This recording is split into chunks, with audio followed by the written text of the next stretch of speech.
โอเคเนาะอ่ะสกูปแคมก็ได้เนาะ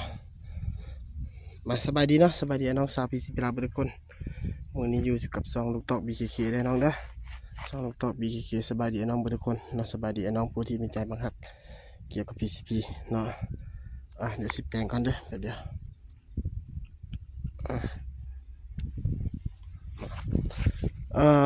ให้น้องน่าจะเห็นแล้วเนาะเขายิงเมื่อกี้นี่ระยะก็อยู่ประมาณ32เมตรเลยน้องเด้อเอาแทกตลอดเอาหูแล้วเนาะ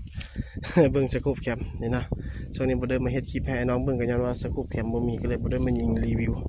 ให้น้องเบิ่งได้น้องเด้อมื้อนี้มาเฮ็ดคลิปรีวิวเนาะเป็นงานฝากขายเด้อน้องเด้อตัวนี้เด้อเป็นงานฝากขายปืนคอนโดมินิมือ2เหมาะสำหรับให้น้องเดินป่าเด้อน้องเด้อมือ2แต่สภาพยังแจ่มๆอยู่เนาะสภาพ85-90เด้อน้องเด้อตัวนี้เด้อ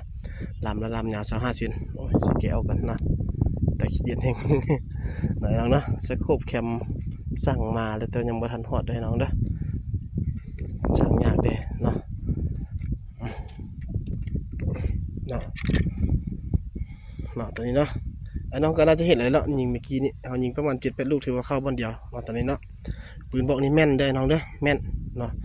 ปืนบอกนี่ข้าพเจ้าเป็นคนประกอบกับมือขอโทษหลายๆน้องหลายๆเนาะเมื่อกี้นี่โทรศัพท์เรามันตัดไปเนาะเด้อสิมาแจ้งรายละเอียดเลยเนาะตัวนี้เป็นปืนคอนโดมินิได้น้องเด้อเหมาะสำหรับไอ้น้องเดินป่าเลยตัวนี้เนาะ เดี๋ยวเขาสิมาแจ้งราคาตามหลังเลยเนาะไอ้น้องเนาะเมื่อกี้นี้เขายิงเนาะเขายิงแล้วเดี๋ยวสิตัดต่อตัวเขายิงกันให้เบิ่งเพราะเมื่อกี้โทรศัพท์มันตัดเนาะเขายิงระยะประมาณ32เมตรได้น้องเด้อเข้าหูเดียวเลยเนาะตัวนี้เป็นปืนของลูกค้าเพิ่นฝากขายเนาะไอ้น้องเนาะปืนลูกค้าเพิ่นฝากขายเนาะเป็นคอนโดมินิได้น้องเด้อคอนโดมินิเครื่องเขาอัปเกรดเบิดเลยเนาะบอกว่าจะเป็นสปริงคอนเนาะวาล์วถือว่าอัปเกรดเลยเนาะตัวนี้เนาะเป็นแวนโมบิอาอัปเกรดให้เรียบร้อยเนาะทุกอย่างน่าสัมผัสกับแข็งเลยเนาะบอกนี่เนาะแมนแบบนี้เลยเนาะเขาที่ขายในราคาเพียงแต่3,200,000เลยน้องเด้อ3,200,000แล้วแม่นได้อย่างเด้เนาะได้ตัวปืนนี่เลยเนาะแม่นบ่มีกล้องได้สูบเลยน้องเด้อถ้าได้น้องจะเอากล้องแม่นกับแม่นกล้องไม้ฮานเขาก็มีเนาะเอากล้องดิสคัฟเวอรี่บ่หรือว่า BSA ก็ได้เนาะแต่ว่าปืนนี้ยอมรับเลยเนาะสภาพถือว่ายังใช้งานปกติน้อยน้องเนาะสภาพใช้งานปกติเนาะตัวนี้เหมาะสำหรับไอ้น้องเดินป่าเนาะขึ้นภูเนาะยิงระยะ40ลงมาเนาะ30-40ลงมาเนาะระยะประสิทธิ์50เมตรนี่สิถือว่าตัวนี้ใช้งานได้ถือว่าพกพาได้สะดวกสบายถอดเก็บเสียงถอดทางออกถือว่าเรียบร้อยเลยกับเอาขึ้นฮอดเป้าหมายเขาก็หันใส่ถือว่ายิงเนาะสำหรับข้าพเจ้าแล้วคิดว่าในราคานี่เนาะไอ้น้องมันเหมาะสมเลยเนาะไอ้น้องเนาะเพราะว่าปัจจุบันนี้นะเนาะสังเกตเบิ่งเนาะเขาเจ้าขายปืนแว็กปืนแม็กปืนแก๊ปธรรมดาก็ยัง3 ล้านอัพละเนาะไอ้น้องเนาะถือว่าอันนี้เป็นงานแฮนด์เมดงานมือได้เนาะ3 ล้านอัพยังบ่แม่นงาน CNC ได้เนาะเขตบ้านนี่ก็เจ้าก็ลิ้นไล่เนาะปืนแม็กปืนเนี่ยก็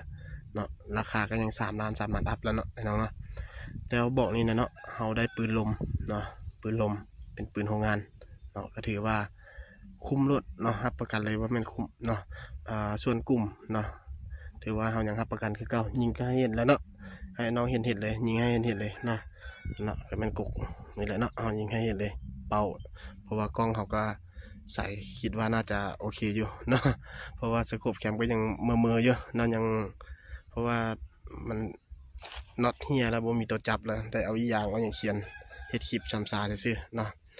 ไอ้น้องคนใดสนใจก็ให้ติดต่อมาตามเบอร์โทรวอทแอปได้น้องเด้อ956111869เนาะนอกจากเฉพาะบอกนี้แล้วฮานเขายังมีรุ่นอื่นๆเนาะบ่สิเป็น MC-K2 เนาะปัจจุบันนี้มีแต่ MC-K2 แหละถือว่าเขายังขายปกติอยู่รุ่นอื่นๆก็ถือว่ายังสลออยู่น่าจะเป็นประมาณต้นเดือนน่าจะมาฮอดเนาะไอ้น้องนะไอ้น้องคนใดสนใจก็ติดต่อมาเลยเนาะปืนบอกนี้เนาะราคา